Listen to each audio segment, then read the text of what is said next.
almost cried out Epstein Island. And I went, oh, okay. Now I understand what. That didn't sound like a rehearsed press answer or a polished Hollywood talking point. It sounded like someone speaking directly to an audience that had already started connecting pieces on its own. The reaction in the room mattered because it reflected something larger happening online right now. People are revisiting old stories, re-examining public figures, and questioning how much power and influence shaped what information reached the public in the first place. Everyone was told, from Rupert Murdoch, from Fox, to every studio, look, if you touch this thing, you will be out, you will be done. You'll be finished.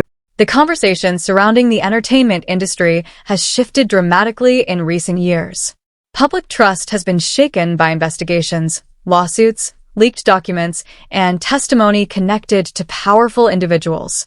And as more records become public, audiences naturally begin looking backward, trying to understand whether certain warning signs were overlooked or ignored. Toilet, bed, toilet.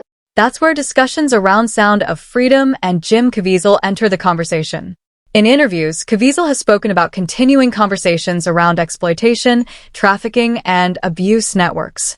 Supporters of the film view it as the beginning of a broader cultural discussion, while critics argue that some online narratives surrounding the movie drift too far into speculation.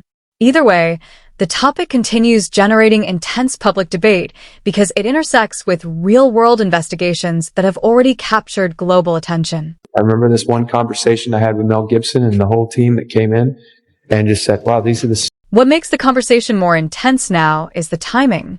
Public interest in the released Epstein-related court documents, ongoing scrutiny around celebrity culture, and renewed discussions about abuse within entertainment institutions have all converged at once. For many people online, it no longer feels like isolated stories. Instead, it feels like a broader examination of how wealth, influence, and public image can shape accountability. There's a window on the right. It's barred. That's the room, the media room is what he called it. Yeah. And so there was a door that looked like an invisible door with all this limestone and everything, and you push it and you go in, and I saw all the cameras. One of the most disturbing elements described in publicly available testimony connected to Epstein's case involves the alleged use of surveillance systems, hidden cameras, and carefully controlled environments.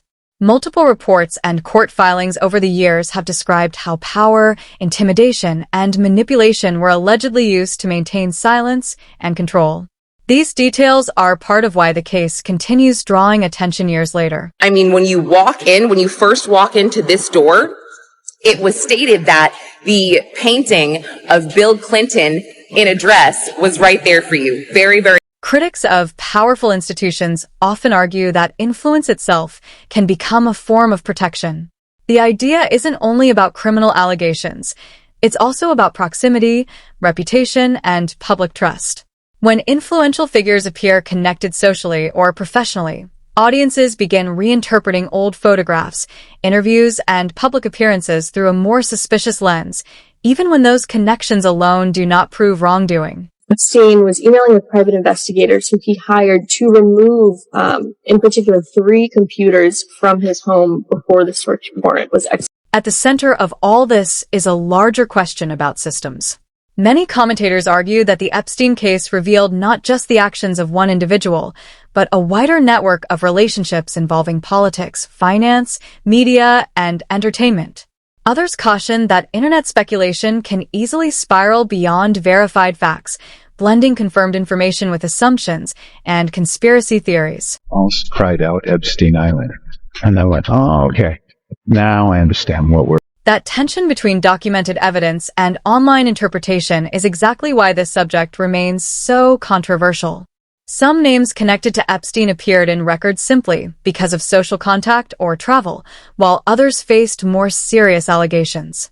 Public debate often fails to distinguish between those categories, which is why careful reporting and factual accuracy matters so much in conversations like this. Naomi Campbell, he had Oprah Winfrey there with him, who entered the room and was swinging off his arm and just seemed like a very dear friend.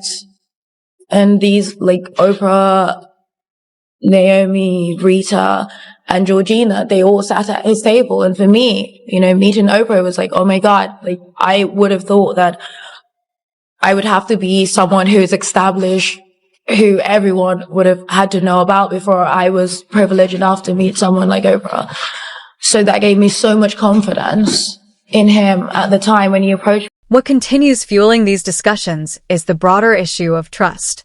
Audiences increasingly question whether institutions, media companies, and influential public figures fully addressed warning signs when they first emerged. That skepticism has created an environment where old footage, resurfaced interviews, and archival documents are constantly being reinterpreted through a more critical lens. People are charmed by that you've still got on your shoes. They're charmed by the fresh approach you bring to it. And that's a real thing. But they're also stroking the shit out of you, licking you all over. And that's kind of good for you too. That's right. But it doesn't take very long before you realize, or before it gets to you. It's cascading on you all the time. Whether or not a future sequel to Sound of Freedom ever explores these themes directly, the public appetite for stories about power, exploitation, secrecy, and accountability clearly remains strong. The debate now extends far beyond one film. It has become part of a larger cultural conversation about influence, transparency, and who gets protected when scandals involve the wealthy and well-connected. It's an 8-armed octopus. And if you take just out, that arm will grow back. You have to take the head. Sound of Freedom changed the conversation for a lot of viewers because it brought attention to subjects many people felt mainstream entertainment avoided discussing directly. Now, online speculation about a possible continuation has taken on a much darker tone. Supporters believe a second film could shift the focus away from international trafficking operations and tort allegations, investigations, and institutional failures connected to powerful figures inside the United States itself. Whether or not that happens, the discussion surrounding it reflects a growing public demand for transparency and accountability from influential institutions. Just a few dozen documents that are not being turned over. Fully half of the documents that we're aware of, some 3 million documents, have not been turned over by the DOJ. The frustration surrounding the Epstein investigation has also fueled much of the public's speculation online. Critics point to sealed records, redacted documents, unanswered questions, and the perception that not every lead was fully pursued. Survivors' advocates and commentators have argued for years that the public still does not have the complete picture. At the same time, it's important to separate verified facts from assumptions. While there are documented court records and public filings connected to the case, broader claims about institutional suppression often move into interpretation and speculation rather than fully established conclusions. And I can tell you that oversight Democratic staff have confirmed what you have found, that these documents are missing. They were not turned over, even though they were very clearly responsive to the questions that we asked. And this appears to be part of a very... That's what gives this subject such emotional weight for many audiences. When people hear about missing files, sealed evidence, or unresolved investigations tied to crimes involving vulnerable victims, they naturally begin questioning how much remains hidden from public view. For supporters of these narratives, a film centered on survivor testimony would feel less like entertainment and more like an attempt to document a painful chapter of history. Critics, however, warn that dramatization can sometimes blur the line between verified evidence and broader conspiracy-driven storytelling. And in the 6 or 8 steps it takes to get from his house to my house, my wife and I decided that I will never be in the room with that disgusting person ever again. Oh, so I was never in the room with him socially, for business, or even philanthropy. One reason these conversations continue resurfacing is because many of the core allegations and testimonies have existed in public records for years. The court filings, depositions, investigative reporting, and survivor accounts have all contributed to a larger discussion about power, influence, and accountability. To many observers, the Epstein case stopped being viewed as the story of one individual a long time ago. Instead, it became symbolic of a broader system where wealth, status, and connections may have shielded certain people from scrutiny for decades. Number one problem in Hollywood was and is and always will be That's the biggest problem for children in this industry. The casting couch even applies to children. Oh yeah, not in the same way. It's all done under the radar. Nobody talks about pedophilia. It's the big secret. Then it's widespread? Oh yeah. I was surrounded by them when I was 14 years old. Surrounded, literally. That urgency is exactly what gives these interviews and public appearances their intensity.